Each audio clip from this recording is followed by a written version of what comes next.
आज की इस क्लास में हम देखने वाले हैं कृषि से संबंधित बहुत महत्वपूर्ण जानकारी। और कृषि से संबंधित महत्वपूर्ण जानकारी या नया अपडेट में क्या पढ़ने वाले हैं, फलों या फसलों के अन्य नाम या उनको दी गई अन्य संज्ञा, उनकी विशेषता के कारण। तो आज हम देखने वाले हैं काफ़ी सारी फसलें, चाहे फ्रूट वाली फसलें हो या वेजिटेबल वाली हो या फिर जो है सेरल मिलेट्स हो या पल्स मिलेट्स हो, सभी के बारे में जो उनकी विशेषता के अनुसार देखा गया और फिर उन्हें एक नया नाम दिया गया। इसके आधार पर हम उनके बारे में एक एक करके चर्चा करेंगे और बहुत अच्छे से समझेंगे। यहाँ से भी काफ़ी बार जो है पेपर में प्रश्न देखे गए हैं। तो चलिए स्टार्ट करते हैं। नमस्कार दोस्तों, मैं सचिन राय और आपके अपने YouTube channel PAT with Sachin में एक बार फिर से स्वागत है। यदि आप मेरे चैनल में नए हो तो चैनल को सब्सक्राइब जरूर कर लें, क्योंकि आपको यहाँ एग्रीकल्चर का नया अपडेट प्रतिदिन आपको यहाँ पर मिलते रहता है। और यह जो क्वेश्चन है, यह चाहे एग्ज़ाम छोटा हो या बड़ा हो, कृषि से संबंधित, उनके लिए बहुत ही महत्वपूर्ण होने वाला ये वीडियो है। तो चलिए स्टार्ट करते हैं। हमें एक साइड दिया है उनकी विशेषता और दूसरी साइड दिया है उनकी फसलें। तो सबसे पहले क्या दिया है हमारे सामने, फसल जो है वो दिया हुआ है किंग ऑफ सेरल, यानी अनाज फलों का राजा। अनाज फलों का राजा किसे कहा जाता है? वीट को, यानी गेहूं को कहा जाता है। ऐसे तो जो है गेहूं जो है विश्व में सबसे ज़्यादा उगाए जाने वाली फसल है, और एशिया में हम देखेंगे तो सबसे ज़्यादा उगाए जाने वाली फसल जो है वो है धान, और खाद्यान्न फसल भी एशिया की मुख्य धान ही है। लेकिन विश्व की सबसे ज़्यादा उगाए जाने वाली और खाद्यान्न वाली फसलें उत्पादन की दृष्टि से भी देखें और क्षेत्रफल की दृष्टि से भी यदि देखें तो वो है वीट, गेहूं। और हरित क्रांति की शुरुआत गेहूं और धान को लेकर ही हुई थी। तो चलिए हम आगे बढ़ते हैं। किंग ऑफ कोर्स सेरल्स मतलब मोटे अनाजों का राजा। मोटे अनाजों का राजा सोरगम को कहा जाता है, ज्वार को कहा जाता है। यह पशुओं के लिए चारे वाली फसलों में मुख्य स्थान रखती है। फिर क्या दिया है? King of pulse. King of pulse यानी दाल वाली फसलों का राजा। दाल वाली फसलों का राजा किसे कहा जाता है? ग्राम को, सिसर को। सिसर एरिटिनम इसका वैज्ञानिक नाम है, यानी चना बोलते हैं इसको, या इसे बंगाल पी भी कहा जाता है। और यदि हम देखें तो भारत में दो ही एक ऐसी फसल है जिनको दाल के रूप में सबसे ज़्यादा उपयोग किया जाता है।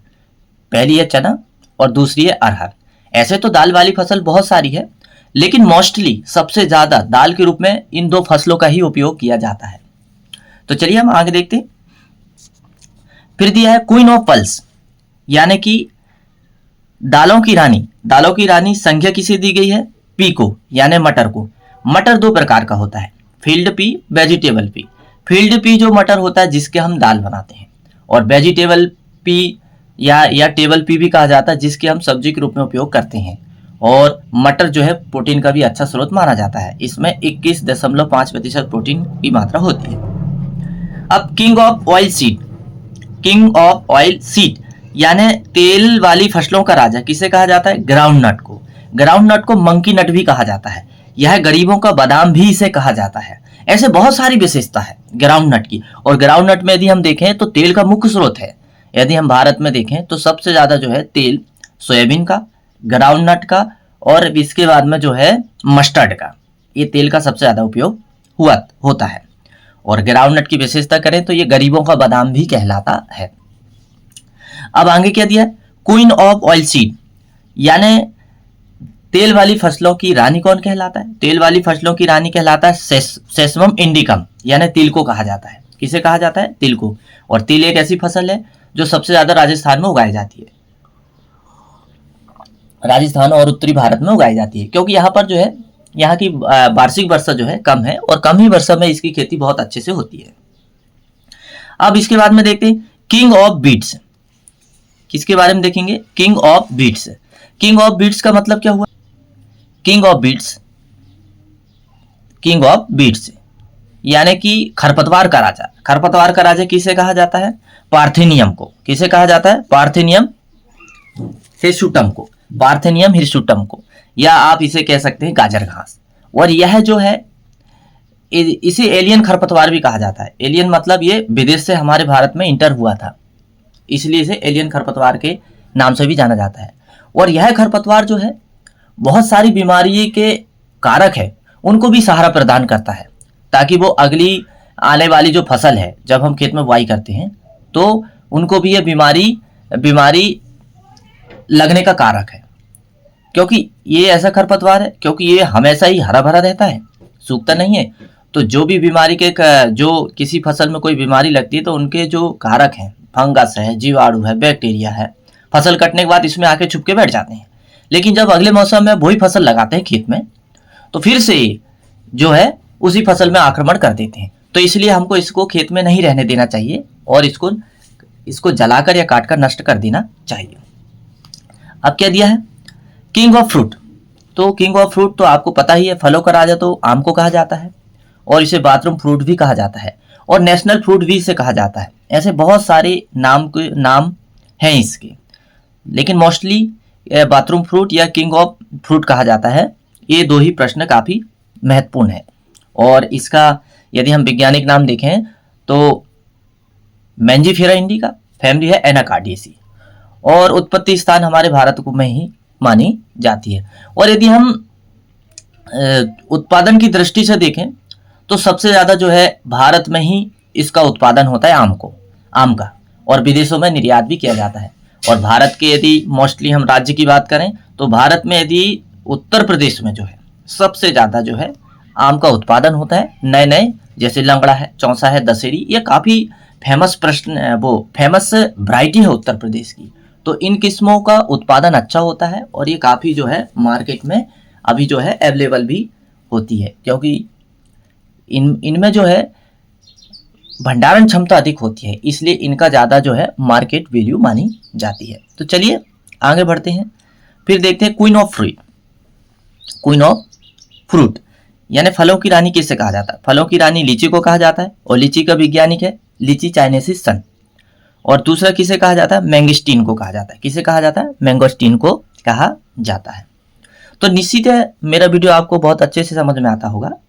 यदि समझ में आता होगा तो लाइक ज़रूर करिए, और यदि आप मेरे चैनल में पहली बार विजिट कर रहे हैं तो प्लीज़ चैनल को सब्सक्राइब करना ना भूलें, क्योंकि ऐसे बहुत सारे एग्रीकल्चर के नए अपडेट केवल आपको यहीं पर मिलेंगे, चाहे वो पढ़ाई का हो या फिर जो है कृषि से संबंधित कोई जानकारी का हो। तो चलिए हम आगे बढ़ते हैं। अब हमसे क्या पूछा है, किंग ऑफ टेम्परेट फ्रूट यानी शीतोष्ण फलों का राजा किसे कहा जाता है। जहाँ पर शीतोष्ण क्षेत्र उन्हें कहा जाता है कि जहाँ पर ज़्यादातर समय में जो है सर्दियाँ रहती हैं और वहाँ का टेम्परेचर 8 से 10 डिग्री सेल्सियस के नीचे रहता है। तो ऐसे क्षेत्रों में जो फल को पैदा किया जाता है उसे शीतोष्ण फल कहे जाते हैं। और शीतोष्ण फल में आता है एप्पल। तो एप्पल जो है काफ़ी अच्छा पोषक तत्व का स्रोत भी है और इसमें आयरन की मात्रा भरपूर होती है, इसीलिए इसे कमज़ोर लोग या जो बीमारी से ग्रसित लोग हैं उनको खाने की सलाह दी जाती है। और कुछ वैज्ञानिकों ने तो ये भी कहा है कि एक एप्पल खाइए और अपनी सेहत बनाइए, ऐसी भी उन्होंने संज्ञा दी। तो चलिए हम आगे बढ़ते हैं। अब क्या दिया है, क्वीन ऑफ टेम्परेट फ्रूट यानी शीतोष्ण फल की रानी किसे कहा जाता है, पैच को कहा जाता है। शीतोष्ण फलों की रानी पैच को कहा जाता है। अब हम आगे देखेंगे, अब हम देखने वाले हैं किंग ऑफ स्पाइस। क्या देखने वाले हैं, किंग ऑफ स्पाइस। स्पाइस यानी होता है मसालों वाली जो फसलें हैं उनका राजा किसे कहा गया। तो उनका राजा जो है ब्लैक पेपर को कहा गया, यानी काली मिर्च को कहा गया। किसे कहा गया, काली मिर्च को कहा गया। यानी मसाला वाली फसलों का मुखिया यदि हम सीधे तौर में कहें तो काली मिर्च को कहा जाता है, जिसे ब्लैक पेपर कहा जाता है। तो ये जो काली मिर्च है ये सभी मसालों का मुखिया कहा जाती है, मतलब इसका सबसे ज़्यादा उपयोग होता है और ये एक बेला वाली फसल भी है। अब देखते हैं हम आगे क्या दिया है, क्वीन ऑफ स्पाइस यानी जो है मसाला वाली फसलों की रानी किसे कहा जाता है, कार्डोमोन या स्मॉल यानी छोटी इलायची को कहा जाता है। किसे कहा जाता है, छोटी इलायची को कहा जाता है। और यदि भारत में हम यदि एक विशिष्ट नाम देखें तो मसालों का घर, भारत को तो मसालों का घर जो है केरल को कहा जाता है। किसे कहा जाता है, केरल को। सबसे ज़्यादा जो है मसाले की खेती यहाँ पर होती है, चाहे खड़ा मसाला हो या फिर जो सीड वाले मसाले हो। फिर इसके बाद में आ जाता है राजस्थान में भी काफ़ी ज़्यादा मसाले की खेती होती है, जैसे जीरा है, फिर धनिया है, सौंफ है। ऐसे बहुत सारे मसाले की खेती भी जो है राजस्थान में काफ़ी अच्छा स्थान है मसाले की खेती की दृष्टि से। तो हमारे लिए मसाले उत्पादन के लिए राजस्थान भी बहुत ही महत्व रखता है, लेकिन सबसे ज़्यादा जो है केरल में ही मसाले की खेती होती है। तो अब हम आगे बढ़ते हैं, और क्या है क्वीन ऑफ वेजिटेबल, सॉरी पहले king of vegetable. King of vegetable में हम देखेंगे पोटैटो। यूँ तो जो है पोटैटो के बिना तो सब्जी संभव ही नहीं है, क्योंकि ये जो है सब्जियों का राजा कहा जाता है। जब तक आप सब्जियों में से नहीं डालोगे तो सब्जी जो है पोषक तत्व से भरपूर नहीं होती है, क्योंकि पोटैटो जो है सोलेनम ट्यूबरोसम, फैमिली क्या है सोलेनेसी, गुणसूत्र की संख्या क्या है 48 यानी 48 होती है, और इसका उत्पत्ति स्थान है पेरू। आलू का उत्पत्ति स्थान क्या माना जाता है पेरू। और यदि आलू हम देखें तो स्टार्च, और इसके बाद में जो है कार्बोहाइड्रेट, और फिर जो है हम देखेंगे रेशा, इसका ये भरपूर स्रोत माना जाता है, और जो है काफ़ी अच्छे पोषक तत्व भी इसमें पाए जाते हैं। इसलिए जो है इन सब की ये सारी विशेषता को देखते हुए इसे जो है सब्जियों का राजा कहा गया है। सब्जियों को राजा ऐसी संज्ञा नहीं दी गई, इसमें पोषक तत्व देखे गए, उसकी क्वालिटी देखी गई, और उसमें उसका क्या गुण है, ये सब देखते हुए इसे आलू के राजा की संज्ञा दी गई। अब हम आ जाते हैं भारत में। यदि हम भारत में आलू का सबसे ज़्यादा उत्पादन देखें तो उत्तर भारत में होता है, यानी उत्तर प्रदेश में होता है। और उत्तर प्रदेश में जो है भंडारण क्षमता भी काफ़ी अच्छी व्यवस्था बनाई गई है आलू को भंडारण करने के लिए। जब हमारे यहाँ आलू का शॉर्टेज आ जाता है तब हम जो है उत्तर प्रदेश से आयात करवा के पूरे राज्य में फैलाया जाता है। और फिर इसके बाद में देखें तो उत्तर प्रदेश में तो कुछ जिलों में तो बहुत बड़ी बड़ी मंडियाँ हैं, जैसे फर्रुखाबाद है, मैनपुरी है। यहाँ पर जो है आलू की भारत की बहुत बड़ी बड़ी मंडियाँ हैं, जहाँ पर आलू का बहुत बड़े पैमाने पर व्यापार होता है, और आलू का जो है विदेशों में भी निर्यात होता है। तो ऐसे आलू की बहुत सारी विशेषता है, और आलू की बहुत सारी किस्में भी है। चिप्सोना है, कुफरी है, सिंदूरी है, कई सारी किस्में हैं जो व्यापारिक तौर पर उगाई जाती है। तो आलू के बारे में और हम आलू के विषय में जब फसल पढ़ेंगे तब हम और जानकारी लेंगे। अब हमारे सामने आगे क्या है queen of vegetable. Queen of vegetable किसे कहा जाता है ओकरा को, भिंडी को कहा जाता है। किसे कहा जाता है भिंडी को, और इसका वैज्ञानिक नाम है एवेल मॉस्कस एस्कुलेंटस, और फैमिली क्या है इसकी मालवेसी।